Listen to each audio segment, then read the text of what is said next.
இன்றைக்கி நம்ம மங்கை இல்லம் சமையலறையில் காலையில் பிரேக்ஃபாஸ்ட்டுக்கு மைதா ரொட்டி தான் சுட்டிருக்கேன். இந்த மைதா ரொட்டி தேங்காய் துருவெல்லாம் சேர்த்து மைதா மாவில் பிசைஞ்சிட்டு அதுக்கப்புறமா செய்கிறது ரொம்பவே சாஃப்டாக இருக்கும். எண்ணெய் எதுவுமே சேர்க்காமல் வெறுமனாக செய்கிறது ரொம்பவே டேஸ்ட்டாகவும் இருக்கும். அது கூட வச்சு சாப்பிட்றதுக்கு பீட்ரூட் கிரேவி தான் செஞ்சுருக்கேன். இப்போ வாங்க எப்படி செய்கிறதுன்ட்டு பார்த்துடலாம்.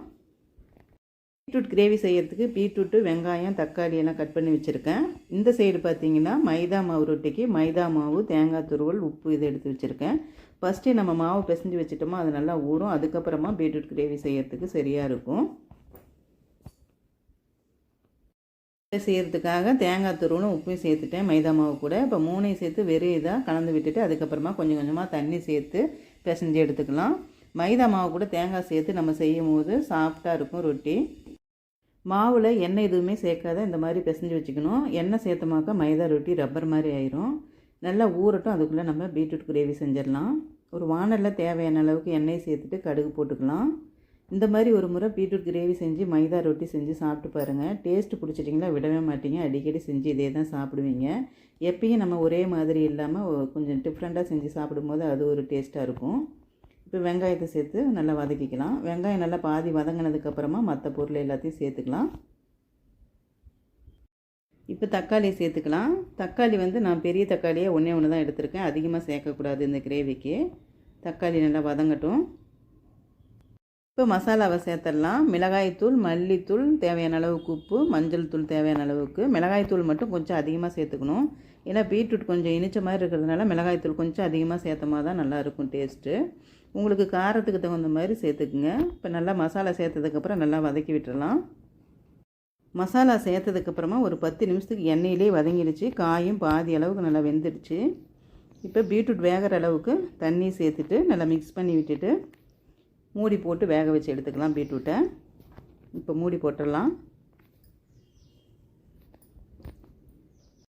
பீட்ரூட் வேகிறதுக்குள்ளே நம்ம மசாலா அரைச்சி எடுத்துக்கலாம். தேங்காய் துருவல் இந்த அளவுக்கு எடுத்துருக்கிறேன். ஒரே ஒரு டீஸ்பூன் பொட்டுக்கடலை, கசகசா கொஞ்சமாக, சோம்பு, ஒரு துண்டு பட்டை, ஏலக்காய் 2 இதெல்லாம் அரைச்சி எடுத்துக்கலாம். இப்போ மூடி ஓப்பன் பண்ணி பார்த்துடலாம். எண்ணெயிலே ஏற்கனவே காயை வதக்கிட்டோம். இப்போ தண்ணி ஊற்றி நல்லா வெந்திருக்கும் பீட்ரூட்டு. இப்போ நம்ம அரைச்ச மசாலாவை சேர்த்துடலாம். தேங்காய் அதிகமாக நம்ம சேர்க்கக்கூடாது. பீட்ரூட் இனிச்ச மாதிரி இருக்கிறதுனால தேங்காயும் சேர்க்கும்போது ரொம்ப தித்திப்பாக இருக்கும். அதனால் கொஞ்சமாக தேங்காய் சேர்த்துட்டு கொஞ்சமாக பொட்டுக்கடலை சேர்த்துட்டோமா கரெக்டாக இருக்கும். நல்லா கலந்துட்டு உப்பெல்லாம் செக் பண்ணிவிட்டு ஒரு 5 நிமிஷத்துக்கு கொதிக்க விட்டுடலாம். திரும்பவும் மூடி போட்டுடலாம். அவ்வளோதான், பீட்ரூட் கிரேவி ரெடி ஆயிடுச்சு. இந்தளவுக்கு பதம் கரெக்டாக இருக்கணும். ரொம்பவும் தண்ணியாட்டம் இருந்தாலும் நம்ம மைதா ரொட்டி கூட தொட்டு சாப்பிடும்போது நல்லா இருக்காது. இதுதான் கரெக்டான பதம். இப்போ லாஸ்ட்டாக மல்லி இலை தூவிட்டு லைட்டாக அப்படியே கலந்து விட்டுடலாம். இப்போ இதை இறக்கி வச்சுட்டு நம்ம மைதா ரொட்டி சுட்டு எடுத்துக்கலாம். மைதா ரொட்டி போடுறதுக்காக மாவு உருட்டி வச்சுட்டேன். ரொம்பவும் மெலிசு இல்லாத ரொம்பவும் மொத்தம் இல்லாத இந்த அளவுக்கு இருக்கணும். அப்போ தான் நல்லாயிருக்கும். இப்போ சுட்டு எடுத்துடலாம்.